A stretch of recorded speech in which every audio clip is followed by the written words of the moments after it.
जय माँ दुर्गा। आज हम देवी दुर्गा कवच का पाठ करेंगे हिंदी में। मैं आपको इसको हिंदी में पढ़ के बताऊंगी।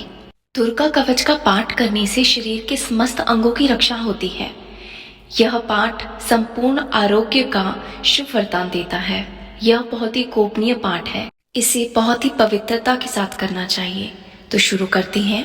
मार्कंडेय जी ने कहा, हे पितामह, जो इस संसार में परम गोपनीय तथा मनुष्यों की सब प्रकार से रक्षा करने वाला है और जो अब तक आपने दूसरे किसी के सामने प्रकट नहीं किया हो, ऐसा कोई साधन मुझे बताएं। मार्कंडेय, ऐसा साधन तो एक देवी का ही कवच है, जो गोपनीय से भी परम गोपनीय है, पवित्र तथा संपूर्ण प्राणियों का उपकार करने वाला है। महामुने, उसे श्रवण करो। प्रथम नाम शैलपुत्री है, दूसरी मूर्ति का नाम ब्रह्मचारिणी है, तीसरा स्वरूप चंद्रघंटा के नाम से प्रसिद्ध है, चौथा मूर्ति को कुष्मांडा कहते हैं, पांचवा दुर्गा का नाम स्कंद माता है, देवी के छठे रूप को कात्यायनी कहते हैं, सातवें रूप को कालरात्रि और आठवें स्वरूप को महागौरी के नाम से प्रसिद्ध है। नव दुर्गा का नाम सिद्धिदात्री है। ये सब नाम सर्वज्ञ महात्मा वेद भगवान के द्वारा ही प्रतिपादित हुए हैं। जो मनुष्य अग्नि में जल रहा हो, रणभूमि में शत्रु से घिरा हुआ हो, विषम संकट में फंसा हुआ हो तथा इस प्रकार भय से आतुर होकर जो भगवती दुर्गा की शरण को प्राप्त हो, उसका कोई भी अमंगल नहीं हो सकता। युद्ध समय संकट में पड़े पर भी उनके ऊपर कोई विपत्ति नहीं दिखाई देती। उनके शोक, दुख और भय की प्राप्ति नहीं होती। जिन्होंने भक्ति पूर्वक देवी का स्मरण किया है, उनका निश्चित ही मंगल होता है। देवेश्वरी, जो तुम्हारा चिंतन करते हैं, उनकी तुम निसंदेह रक्षा करती हो। माँ चामुंडा देवी प्रेत पर आरूढ़ होती है। वाराही भैंसे पर सवारी करती है। ऐंत्री का वाहन ऐरावत हाथी है। वैष्णो देवी गरुड़ पर ही आसन जमाती है। माहेश्वरी विषम पर आरूढ़ होती है। कुमारी का मयूर है। भगवान विष्णु की प्रियता लक्ष्मी देवी कमल के आसन पर विराजमान है और हाथों में कमल धारण किए हुए हैं। विषम पर आरूढ़ ईश्वरी देवी ने श्वेत रूप धारण कर रखा है। ब्राह्मी देवी हंस पर बैठी हुई है और सब प्रकार के आभूषणों से विभूषित है। इस प्रकार ये सभी माताएं सब प्रकार के योग शक्तियों से संपन्न हैं। इनके सिवा और भी बहुत सी देवियां हैं जो अनेक प्रकार के आभूषणों की शोभा से युक्त तथा नाना प्रकार के रत्नों से सुशोभित है। ये संपूर्ण देवियां क्रोध से भरी हुई है और भक्तों की रक्षा के लिए रथ पर बैठी हुई है। ये शंख, चक्र, गदा, शक्ति, हल और मसूल, खेटक और तमूर, परशु तथा पाश, कुंत ओ त्रिशूल एवं उत्तम धनुष आदि अस्त्र शस्त्र अपने हाथों में धारण करती है। दैत्यों के शरीर का नाश करना, भक्तों को अभय दान देना और देवताओं का कल्याण करना, यही उनके अस्त्र शस्त्र का उद्देश्य है। महान रुद्र रूप, अत्यंत घोर पराक्रम, महान बल और महान उत्साह वाली देवी, तुम महान भय का नाश करने वाली हो। मैं माँ तुम्हें प्रणाम करती हूँ। माँ, तुम्हारी ओर देखना भी कठिन है। शत्रु का भय बढ़ाने वाली माँ जगदम्बा, मेरी रक्षा करो। पूर्ण दिशा में ऐंद्री इंद्र शक्ति मेरी रक्षा करे। अग्निकोण में अग्नि शक्ति, दक्षिण दिशा में वाराही तथा नैऋत्य कोण में खटंग धारणी मेरी रक्षा करे। पश्चिम दिशा में वारुणी और वायकोण में मृग सवारी करने वाली मेरी रक्षा करे। उत्तर दिशा में कुमारी और ईशान कोण में शूल धारिणी देवी मेरी रक्षा करे। ब्राह्मणी, तुम ऊपर की ओर से मेरी रक्षा करो और माँ वैष्णो देवी नीचे की तरफ से मेरी रक्षा करो। इस प्रकार शव को अपना वाहन बनाने वाली माँ चामुंडा देवी दसों दिशाओं में मेरी रक्षा करे। जया आगे से और विजया पीछे से मेरी रक्षा करे। वाम भाग में अजेता और दक्षिण भाग में अपराजिता मेरी रक्षा करे। उद्योतिनी शिखा की रक्षा करे। उमा मेरे मस्तक पर विराजमान होकर मेरी रक्षा करे। ललाट में महाधारी रक्षा करे और यशस्विनी देवी मेरी बाहों की रक्षा करे। ब्रोहों के मध्य भाग में त्रिनेत्र और नथनों की यम घंटा देवी मेरी रक्षा करे।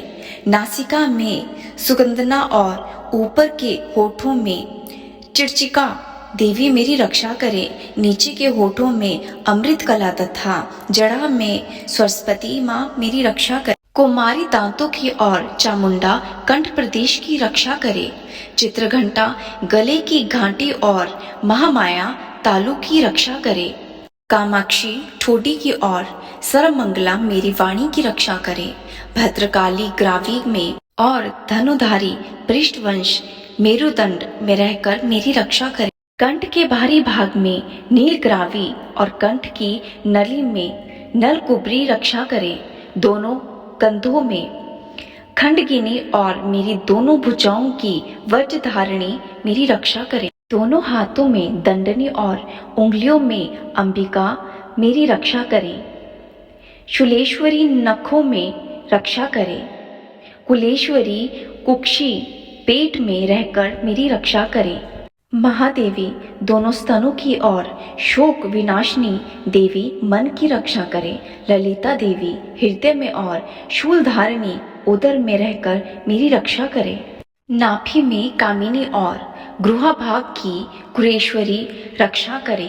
पूतना और कामिका लडंग की और महेश वाहिनी गुदा की रक्षा करे।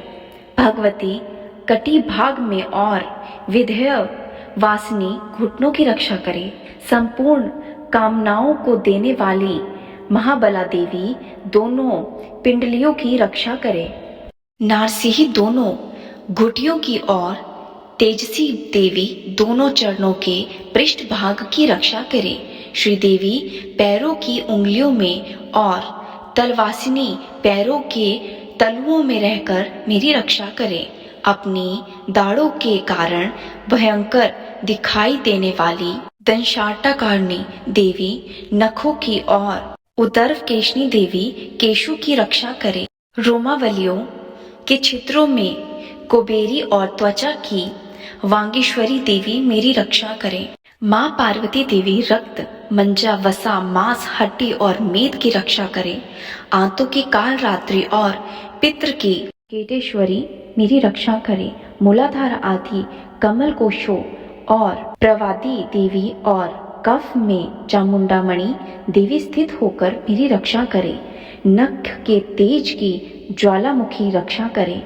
जिसका किसी भी अस्त्र से भेद नहीं हो सकता, वह अभेद्र देवी शरीर की समस्त संधियों में रहकर मेरी रक्षा करे।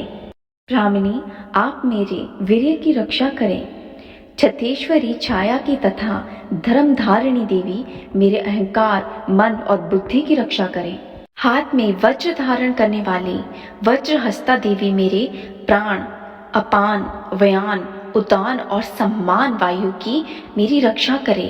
कल्याण से सुशोभित होने वाली भगवानी कल्याण सुशोभना मेरे प्राण की रक्षा करे। रस रूप गंध शब्द और स्पर्श इन विषयों का अनुभव करते समय योगिनी देवी रक्षा करें तथा सतव गुण रजव गुण और तमस गुण की रक्षा सदा नारायणी देवी करें। 12 ही आयु की रक्षा करें। वैष्णु धर्म की रक्षा करें तथा चक्रिणी चक्र धारण करने वाली देवी यश कीर्ति धन लक्ष्मी तथा विद्या की रक्षा करें। इंद्रायणी आप मेरे गोत्र की रक्षा करें। चंडिके तुम मेरे पशुओं की रक्षा करो। महालक्ष्मी मेरे पुत्रों की रक्षा करे और भैरवी पति की रक्षा करे। मेरे पथ की सुप्ता तथा मार्ग की क्षेमकरी रक्षा करे। राजा के दरबार में महालक्ष्मी रक्षा करे तथा सब ओर व्याप्त रहने वाली विजया देवी संपूर्ण भयों से मेरी रक्षा करे। जो स्थान कवच में नहीं कह पाई रक्षा से रहित है, वह सब तुम्हारे द्वारा सुरक्षित हो, क्योंकि तुम विजयशालिनी और पापनाशिनी हो। यदि अपने शरीर का भला चाहते हो तो मनुष्य बिना कवच के कहीं पग भी ना जाए। कवच का पाठ करके ही यात्रा करें। कवच के द्वारा सब ओर से सुरक्षित मनुष्य जहाँ जहाँ भी जाता है वहाँ वहाँ उसे धन लाभ होता है तथा संपूर्ण कामनाओं की सिद्धि करने वाला विजय की प्राप्ति होती है। वह जिस जिस अभीष्ट वस्तु का चिंतन करता है उसको निश्चय ही प्राप्त होती है। वह पुरुष इस पृथ्वी का तुलना रहित महान ऐश्वर्य का भागी होता है। कवच से सुरक्षित मनुष्य निर्भय हो जाता है। युद्ध में उसकी पराजय नहीं होती तथा वह तीनों लोकों में पूजनीय होता है। माँ देवी का यह कवच देवताओं के लिए भी दुर्लभ है। जो प्रतिदिन नियम पूर्वक तीनों संध्याओं के समय श्रद्धा के साथ इसका पाठ करता है उसे देवी कला प्राप्त होती है तथा तीनों लोकों में कहीं भी उसकी पराजय नहीं होती। इतना ही नहीं, वह अपमृत्यु रहित हो 100 अधिक वर्षों तक जीवित रहता है। मकरी, चेचक और कोढ़ आदि उसकी संपूर्ण व्याधियां नष्ट हो जाती है। कनेर भाग, अफीम, धुतूरे आदि का सथावर, विष, सांप और बिच्छू आदि के काटने से चढ़ा हुआ जड़कम विष भी अहीफेन और तेल के संयोग आदि से बनाने वाला कृत्रिम विष ये सभी प्रकार के विष को दूर कर जाता है। इसका कोई असर नहीं होता। इस पृथ्वी पर मारण, मोहन आदि जितनी अभिचारिक उपप्रयोग है तथा इस प्रकार के मंत्र यंत्र होते हैं वे सब इसी कवच को हृदय में धारण कर लेते हैं। उस मनुष्य को देखते ही नष्ट हो जाते हैं। यही नहीं, पृथ्वी पर विचारने वाले ग्राम देवता, आकाशचारिणी देव, विशेष जल के संबंध से प्रकट होने वाले गण, उपदेश मात्र से सिद्धि होने वाले नमन कोटि के देवता, अपने जन्म के साथ प्रकट होने वाले देवता, कुल देवता, माला, कंठमाला आदि, डाकिनी, शाकिनी, अंतरिक्ष में विचरण करने वाले अत्यंत बलवती, भयानक डाकिनियां, ग्रह, भूत, पिशाच, यश, गंधर्व, राक्ष, ब्रह्मराक्ष, बेताल, क्रुष्मांड और भैरव आदि अनिष्टकारक देवता भी हृदय में कवच धारण किए रहने पर उस मनुष्य को देखते ही भाग जाते हैं। कवच धारणी पुरुष को राजा के सम्मान वृद्धि प्रदान करती है। यह कवच मनुष्य के तेज की वृद्धि करने वाला है। कवच का पाठ करने वाला पुरुष अपनी कीर्ति से विभूषित भूतल पर अपने सुयश के साथ साथ वृद्धि को प्राप्त होता है।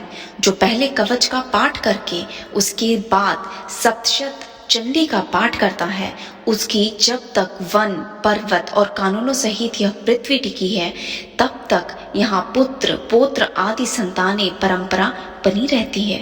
देह का अंत होने पर वह पुरुष और महिला भगवती महामाया के प्रसाद से नित्य परम पद को प्राप्त होती है जो देवताओं के लिए भी दुर्लभ है।